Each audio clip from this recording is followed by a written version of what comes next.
बंधु माने आजिर एही कार्यक्रम को आपण मानको स्वागत। आजिर एही कार्यक्रमटी मकर राशिर व्यक्तिविशेष मानक पई बहुत गुरुत्वपूर्ण अटे। कारण मकर राशिर व्यक्तिविशेष मानकर जीवन रे एही कार्तिक पूर्णिमा ठारू किछि बड़ हेबाको जाउछि। कारण ग्रह नक्षत्र मानकर चलन रे एक बड़ परिवर्तन हेबाको जाउछि, जहार प्रभाव रे आपणक जीवन रे किछि बड़ परिवर्तन हेबाको जाउछि।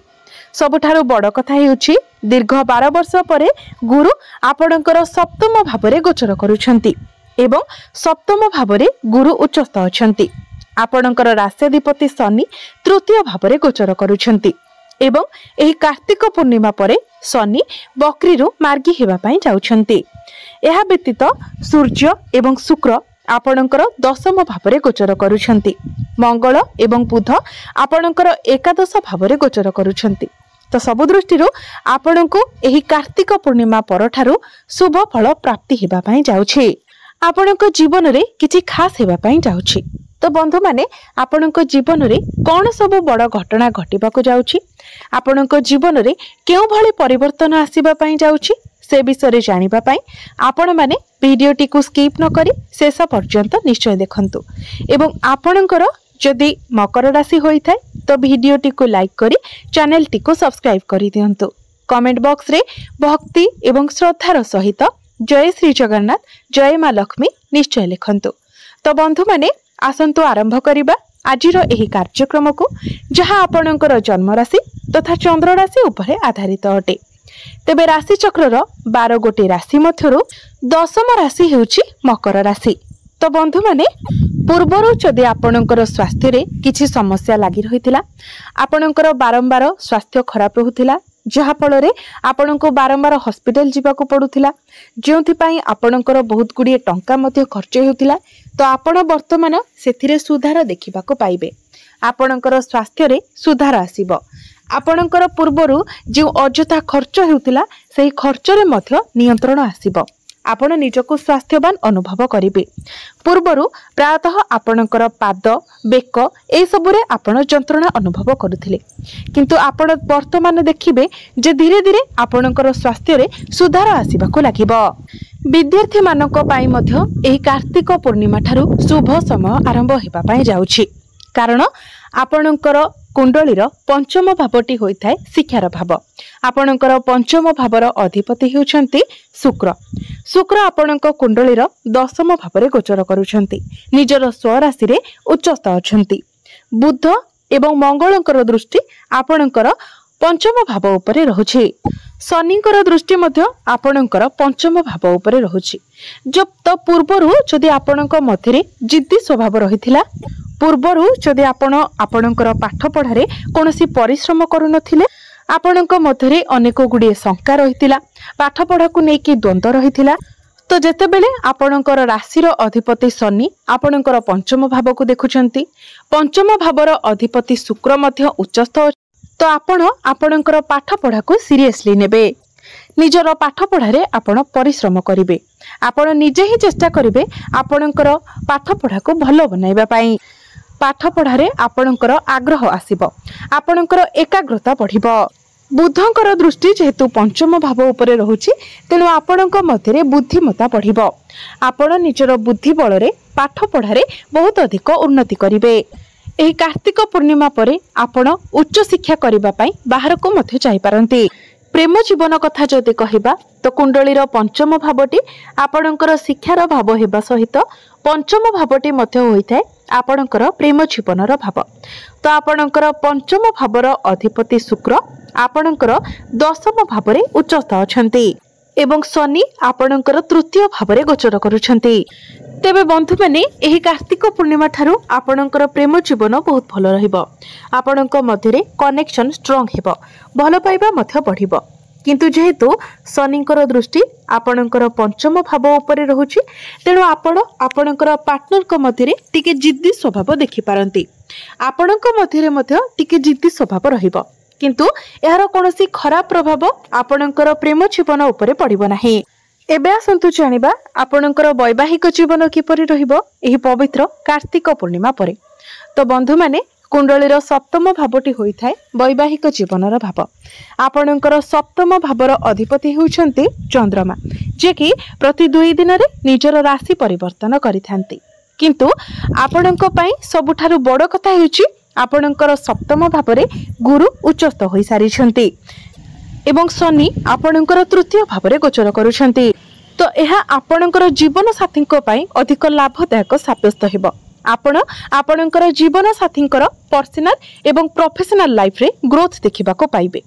जदि आपणकर जीवन साथी तांकर कैरियर को लेकिन कोनोसी चिंता रे थिले, तांकर कोनोसी इच्छा थिला, तो सही इच्छा तांकर पूर्ण हेबाको जाउछि। कैरियर को लेकिन तांकर थिबा समस्त स्वप्न साकार हेबाको जाउछि। जदि आपणकर जीवन साथी बिजनेस करूछंती तो बिजनेस रे बहुत अधिक प्रॉफिट हेबो, फाइनेंशियल ग्रोथ हेबो। जदि पूर्वरु आपणक जीवन साथींकर स्वास्थ्य रे किछि समस्या रहितिला तो सही समस्या मध्य दूर होइछिबो। आपणकर जीवन साथींकर स्वास्थ्य रे सुधार देखिबाको पाइबे। आपणक मध्यरे भलो पाइबा बढ़िबो, बुझामणा बहुत भलो रहिबो। आपण 2 जण मिसी किछि डिसिजन नै पारंती। आपणकर वैवाहिक जीवन सुखमय रहिबो। एबे आसंतु जानिबा सबुठारु महत्वपूर्ण विषय वस्तु आपणकर भाग्य, कैरियर एवं व्यापार वाणिज्यर स्थिति किपरि रहिबो एही पवित्र कार्तिक पूर्णिमा ठारू। तो बंधु माने कुंडलीर नवम भावटी होइथाय भाग्यर भाव एवं दशम भावटी होइथाय कैरियर भाव। आपणकर भाग्य भावर अधिपति हेउछन्ति बुध। बुध आपणकर एकादश भावरे गोचर करूछन्ति, लाभ स्थान रे गोचर करूछन्ति। तो आपणकर भाग्यर कनेक्शन लाभ सहित रहुछि। एहा व्यतीत एकादश भावर अधिपति मंगल मध्य एकादश भावरे ही गोचर करूछन्ति। बुध एवं मंगल उभय एकादश भावरे गोचर करूछन्ति, जहा आपणकर भाग्य रे लाभ को देखाउछि। एहार अर्थ हेउछि आपण बिना चिंता रे जे कोनोसी कार्य आरंभ करि परिबे, कारण आपणको संपूर्ण रूप रे आपणको भाग्यर साथ मिलिबो। आपण जे भी कार्य रे हाथ देबे सेथिरे सुनिश्चित आपणको सफलता मिलिबो। एही पवित्र कार्तिक पूर्णिमा परे आपण कोनोसी शुभ मांगलिक कार्यर आयोजन करि पारंती। कोनोसी धार्मिक स्थान को आपण यात्रा करि पारंती। कोनोसी धार्मिक कार्यकलाप रे आपण योगदान करि पारंती। एही कार्तिक पूर्णिमा परे आपण कोनोसी भूमि, जमी, प्रॉपर्टी इत्यादि किनि पारंती। नूतन गृह निर्माण करि पारंती किंबा नूतन जानवाहन इत्यादि किनि पारंती। जदि पूर्वरु आपणकर कोनोसी कार्य अटकी रहितिला तो सेही कार्य आपणकर आगकु बढ़िबो। अल्प परिश्रम रे आपणको अधिक सफलता प्राप्ति हेबो। कोनोसी दिगरु आपणको बड़ धन लाभ मध्य होई पारे। कैरियर कथा जदि कहिबा तो कैरियर मध्य आपणकर बहुत भलो रहुछि, कारण आपणकर दशम भावर अधिपति शुक्र दशम भावरे ही निजर स्वराशि रे गोचर करूछन्ति। सूर्य मध्य आपणकर दशम भावरे नीच भंग राजयोगर निर्माण करूछन्ति। एहार अर्थ हेउछि कैरियर रे आपण बहुत अधिक ग्रोथ पाइबाकु जाउछन्ति। कैरियर को नेकी आपणकर जहा भी ड्रीम्स थिला, डिजायर थिला, से सब फुलफिल हेबाकु जाउछि। कैरियर रे आपणको मान सम्मान प्राप्ति हेबो। आपणकर सीनियर आपणकर बॉस को ठारू आपणको सहयोग मिलिबो। आपणकर जदि टार्गेट बेस्ड जॉब रहिछि तो टार्गेट आपणकर कंप्लीट होई जिवो। पूर्वरु जदि आपणकर कैरियर रे किछि समस्या लागि रहितिला, आपणको विरुद्ध रे जदि किछि पॉलिटिक्स चलिथिला तो सेथिरे धीरे धीरे आपण बाहरी आसीबे। शुक्र आपणकर दशम भावरे मालव्य राजयोगर निर्माण करूछन्ति, अर्थात कैरियर रे आपण बहुत अधिक उन्नति करिवे, बहुत आगु बढ़िबे। आपण निजे ही आपणकर कैरियर रे एक शांतिर अनुभव करिवे। आपणको आपणकर कैरियर रे प्रमोशन मिली पारे। जो मानक निकट रे चाकरी नाही तो आपणको चाकरी मिलिबार मध्य बहुत अधिक संभावना रहुछि। बिजनेस कथा जदि कहिबा तो बिजनेस रे मध्य आपणको बहुत अधिक प्रॉफिट मिलिबाको जाउछि, कारण सप्तम भावटी होइथाय व्यापार वाणिज्यर भाव। आपणकर सप्तम भावरे गुरु उच्चस्थ अछंती एवं बुध जे कि बिजनेस रो कारक ग्रह अटंती, तो बुध आपणकर लाभ स्थान रे गोचर करूछंती। तो बिजनेस रे आपणको प्रॉफिट मिलिबो, आपणकर फाइनेंशियल ग्रोथ हेबो, डेली इनकम बढ़िबो। आपणकर बिजनेस को आगो को बढ़ाई पारंती। बिजनेस को नेकी आपणक मन को नुआ नुआ आइडिया आसीबो। आपणकर ग्राहक मध्य बढ़िबे। एबे आसंतु जानिबा किछि उपाय विषय जो उपाय गुड़िक करने द्वारा आपण को अधिक मात्रा शुभ फलर प्राप्ति हेब।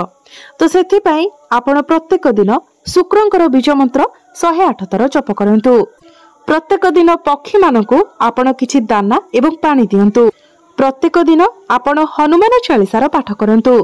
प्रत्येक दिन आपण विष्णु सहस्र नामर पाठ करंतु। आपण को बहुत अधिक शुभ फल प्राप्ति हेब। तो बंधु माने आपणकर जीवन मंगलमय हो, यह ही ईश्वरंक निकटरे मोर प्रार्थना। धन्यवाद।